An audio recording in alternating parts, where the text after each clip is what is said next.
Mes chers frères et sœurs, Wallah al-Azim, l'heure est grave. 1 million de personnes seraient internées de force dans des camps.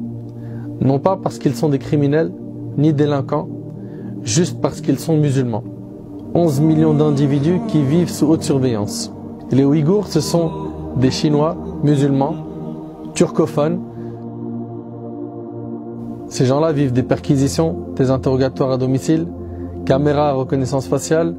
Tout le monde est scruté. Le gouvernement chinois exige même que chaque Ouïghour possédant un smartphone y installe un logiciel espion. Objectif de Pékin, avoir le maximum de données sur leur vie privée. Là, vous vous dites sûrement, mais pourquoi se donner autant de mal? Parce que les autorités chinoises veulent garder le contrôle de ce territoire, le Xinjiang. C'est au nord-ouest de la Chine. C'est grand comme 3 fois la France. C'est là que vivent les Ouïghours et c'est surtout une région essentielle pour l'économie chinoise car très riche en pétrole, or, argent, charbon, gaz naturel et uranium. Surtout par le passé, les Chinois en ont perdu 2 fois le contrôle et ils n'ont pas l'intention de laisser les Ouïghours avoir leur indépendance. Pour ça, Pékin a plusieurs stratégies. Numéro 1, occuper le territoire. Comment? Avec de grandes campagnes de colonisation forcée par l'ethnie majoritaire en Chine. Pour vous donner une idée, en 1949, les Han c'était 6% de la population de Xinjiang. Aujourd'hui c'est 50%. Numéro 2, détruire l'identité musulmane et la culture ouïghour. Parler ouïghour est interdit dans les écoles. Étudier le Coran, jeûner pendant le Ramadan, porter la barbe longue ou donner un prénom musulman à son enfant aussi, c'est la prison ou plutôt le camp d'internement. Et que se passe-t-il dans ces camps? Apprentissage intensif de l'idéologie communiste, dénonciation des proches, torture, renonciation à l'islam. En Chine, on appelle ça de la rééducation, le tout sous couvert de la lutte antiterroriste. Ces mesures de prévention et de lutte contre le terrorisme et l'extrémisme religieux ont pour but la stabilité sociale et le bien-être de toutes les ethnies du Xinjiang. Nous avons rencontré un imam ouïghour. Parce qu'il refusait de suivre la ligne du parti, il a dû fuir la Chine clandestinement et s'est réfugié en Europe. Les autorités chinoises ont transformé les sourates du Coran pour qu'elles soient compatibles avec les principes communistes. À leurs yeux, notre religion doit légitimer leur politique. Pour y parvenir, les autorités chinoises n'ont pas hésité à modifier la traduction du livre saint. Seule l'édition du Coran validée par Pékin est autorisée en Chine. Quant à l'imam, s'il ne respecte pas les règles du Parti communiste, il perd immédiatement son travail, doit rembourser 5 années de salaire et finit en prison. Donc à travers cette vidéo, Barakallahu fikum, Ahbab al-Karam, j'aimerais 3 choses. La première chose, c'est que vous la partagiez à fond. Pourquoi? Pour faire connaître ce que vivent nos frères et nos sœurs en Chine. Je parle ici des Ouïghours. Ahbab al-Kiram, il faut impérativement à chaque fois qu'un peuple est éprouvé, qu'on fasse le nécessaire pour mettre les projecteurs dessus afin que les gens en soient informés. Et quand on est informé, on informe à notre tour. Donc la première chose qui t'est demandé, c'est de partager à fond cette vidéo. Il y a plein de musulmans qui ne savent pas qu'est-ce qui se passe là-bas. Et vous allez me dire, il y a d'autres peuples qui sont persécutés. Je demande à Allah subhanahu wa ta'ala de me donner la force de pouvoir donner les droits à chaque peuple persécuté et qu'on soit la cause de leur soutien. Par, on a dit, 1, le partage de l'information, informer les gens, sensibiliser les gens. Deuxièmement, invoquer Allah tabarak wa ta'ala.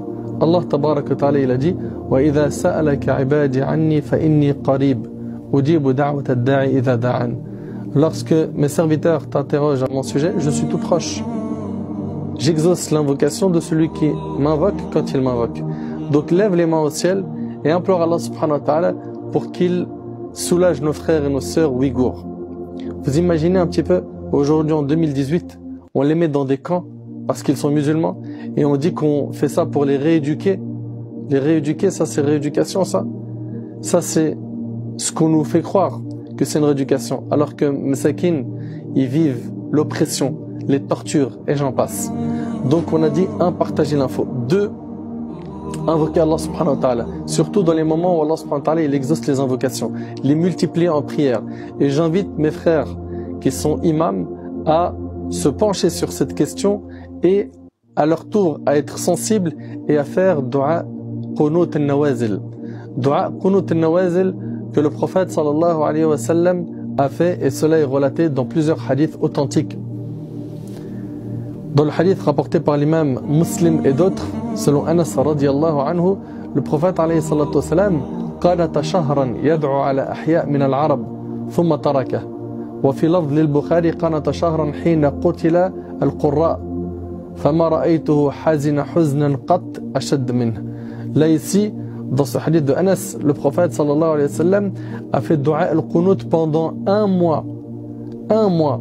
Et dans une version de lui-même le Bukhari, il l'a fait lorsque les Qurra, ceux qui connaissaient le Coran, ont été assassinés. Un mois. Vous imaginez, il était triste alayhi salatu wassalam. Dans un hadith rapporté par l'imam Muslim, selon le Bara ibn Azib, le prophète sallam a fait dua al-qunut dans le Maghrib et dans le Fajr. Dans un hadith rapporté par l'imam Ahmad et Abu Daoud, selon Ibn Abbas, le prophète alayhi salatu wassalam a fait qunut al-nawazil, donc le qunut lors des catastrophes, pendant un mois enchaîné. Et c'était pendant Dhuhr, al-Asr, al-Maghrib, al-Isha et al-Subh. C'était à chaque fois qu'il disait Sami Allahu liman hamida de la dernière rak'a. Il faisait dua contre les ennemis. Donc Allah yabarik fikum, faites revivre cette sunna qui est dua qunut al-nawazil. Concernant qunut al-nawazil, ici on a plusieurs avis. L'imam Malik rahimahullah, de son côté, le qunut ne se fait que pour la prière de subh, mais si c'est fait dans d'autres prières, cela n'est pas annulé. L'imam Abu Hanifa rahimahullah, il dit que ça se fait dans les prières à voix haute. L'imam Shafi'i et l'imam Ahmad se rejoignent plus ou moins dans leurs opinions en disant que ça se fait dans toutes les prières. Dans toutes les prières. Donc je résume en disant 1. On partage la vidéo. 2. On fait des invocations. On fait revivre dua qunut al-nawazil. Également, Allah yabarik fikum, celui et celle qui a une piste pour les aider fi sabilillah en donnant de son argent, qu'il le fasse. Et bien là, je vais vous laisser un lien d'une association qui vous permet de les aider, à nous d'être sensibles quand on voit nos frères et nos sœurs qui sont lésés, qui sont opprimés partout dans le monde.